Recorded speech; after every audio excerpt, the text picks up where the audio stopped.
Welcome back to my channel. Welcome back to the Delma Coiling channel. If you're new, if you're seeing my video for the very first time, do well to subscribe.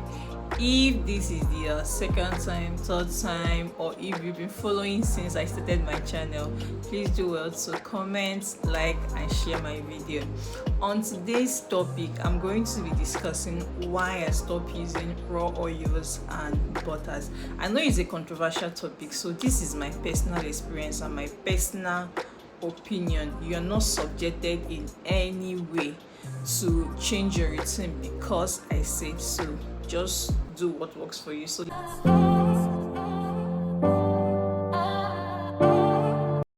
I've been seeing a lot of controversy, a lot of arguments concerning the whole no raw butter, no raw oil routine. And one, personally, I do not think this is a movement like the chebe powder or the rice water that stayed trending. I don't think it's a trending something. I feel is because I've gone through the pages of most of these koi specialists.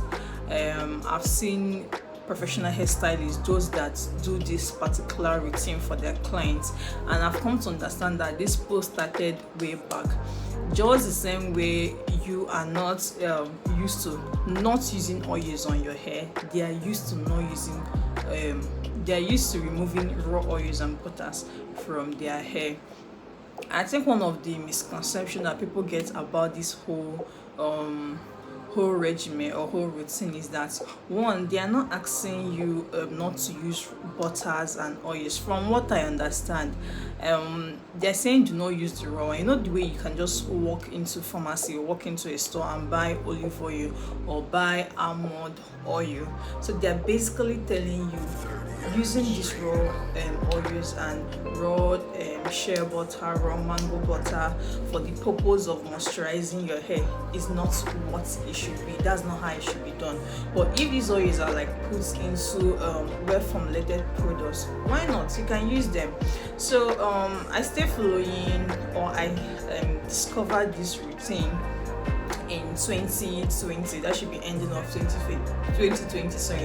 And at that point I was looking for a way to remove or to stop using butters because I was getting tired of moisturizing my hair every 2 days. Back to our story, this is one of the reasons I hate to make videos at home, especially if you're living with your Nigerian parents. They'll keep calling you, they won't allow you to make the video. Back to our story. So I saw the no raw butter, no raw oil routine on one of the natural hair influencers I was following at that I was following as of 2020. I'm still following her.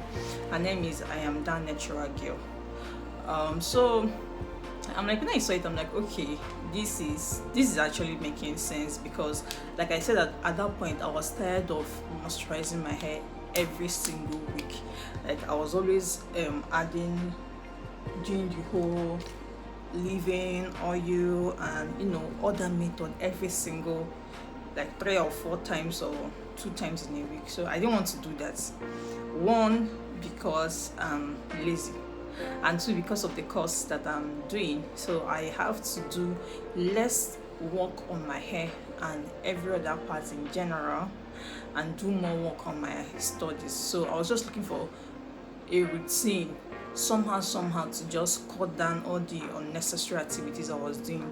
And the last reason why I genuinely agreed to do the whole no raw oil, no raw butter routine was because I was irritated with the whole oil dripping down my neck. I was not just comfortable with it. So I saw it on I Am That Natural Girl's IG story. So I'm like, okay, let me just read up what these people are saying, what they're asking you to do, what is the whole deal about this particular routine, and why is everybody trying to do the routine. At that point they were doing the 30 days detox, so I couldn't do it because, one, the product they put up on their websites, when you convert it to our naira, it's like 7,000 for each of them. So no, I wasn't going to do that with the product. So I actually came across another lady's page and she broke it down a bit, and she was saying, oh, that she knows that there are people who stay in places where they do not have this particular product, or where they do not have access to this particular product. So what you can do if you want to do this detox is to look for your product. And I think it's also on the, I will get the name of that page and I will put it up on the description box or somewhere. I'll just put the name of the page that I know on the description box or the comment section. So they now put out something about, okay, if you do not have access to these products we're asking you to get, you can use or find any product within your vicinity or within the country or state where you're living that do not have coconut oil, that do not have I think Jamaican castor oil, just oils in general as their first 5 ingredients. I know when you're living in the eastern side of Nigeria, it's almost impossible not to see coconut oil infused shampoo, everything like oil infused. So guys, like everything, literally every product you see in the east has oil, like is oil infused, or oil is part of the first 5 ingredients. So what I did was basically I just used the products that I had at that point in time.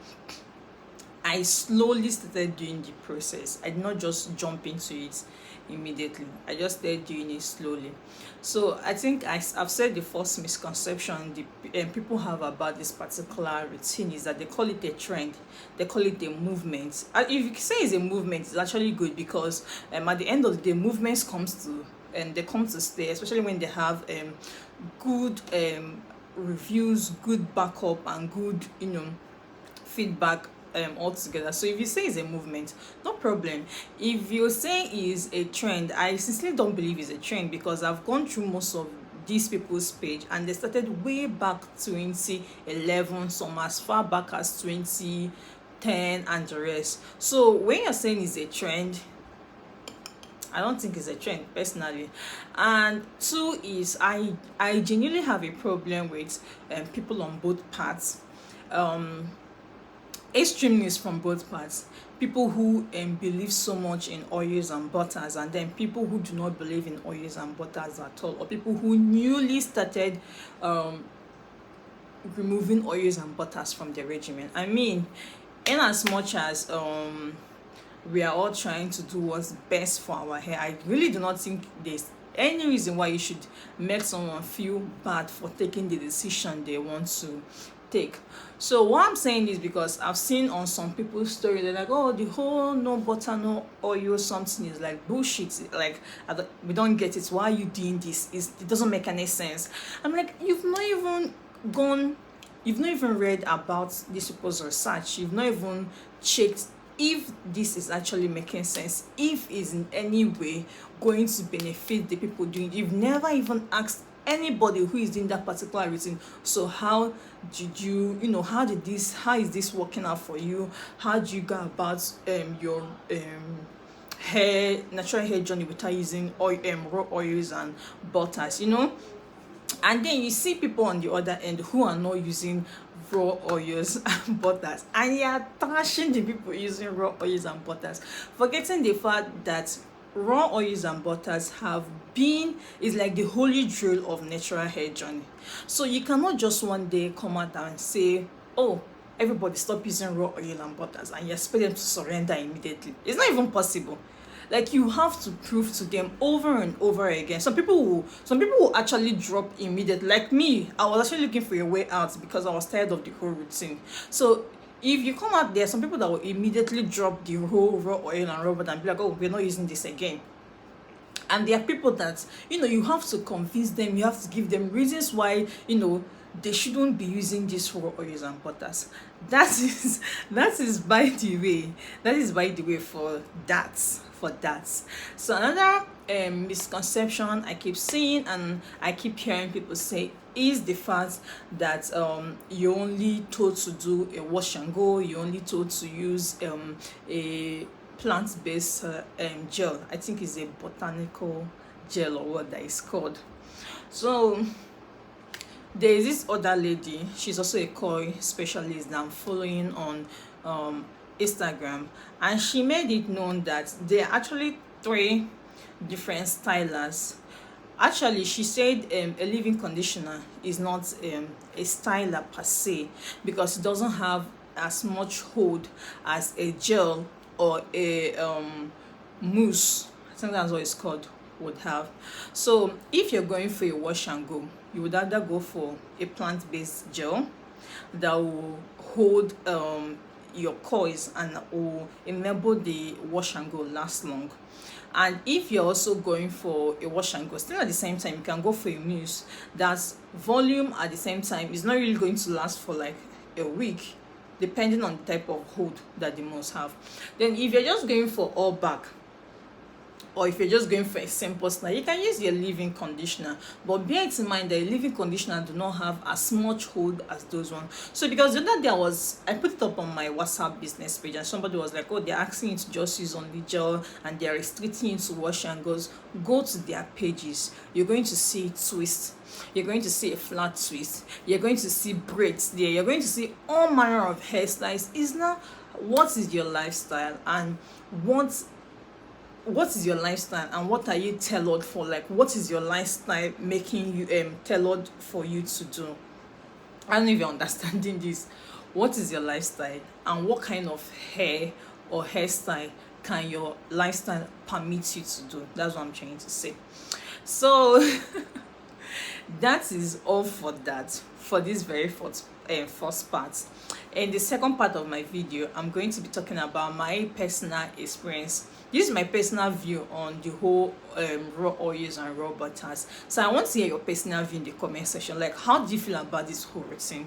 Do you think it's trash, as some people say? Do you think it's trash? Do you think it's making sense? Do you think it's something that you wake up one day and be like, okay, let me just try and remove shea butter, almond oil, olive oil, and the rest from my regimen, and just stick to the basics, which is the shampoo, conditioner, the leave-in, or the styling mousse? So tell me in the comment section how you genuinely feel about the no oil, no raw oil, no raw butter regimen, and tell me if you're willing to try it, or if you've tried it before, what your experience is like. I'm actually going to do a second video where I'll be talking about my personal experience with the no raw oil and no raw butter routine, and why I'm going to be sticking with it. So see you on the next video. Please do not forget to subscribe, like, and share my video.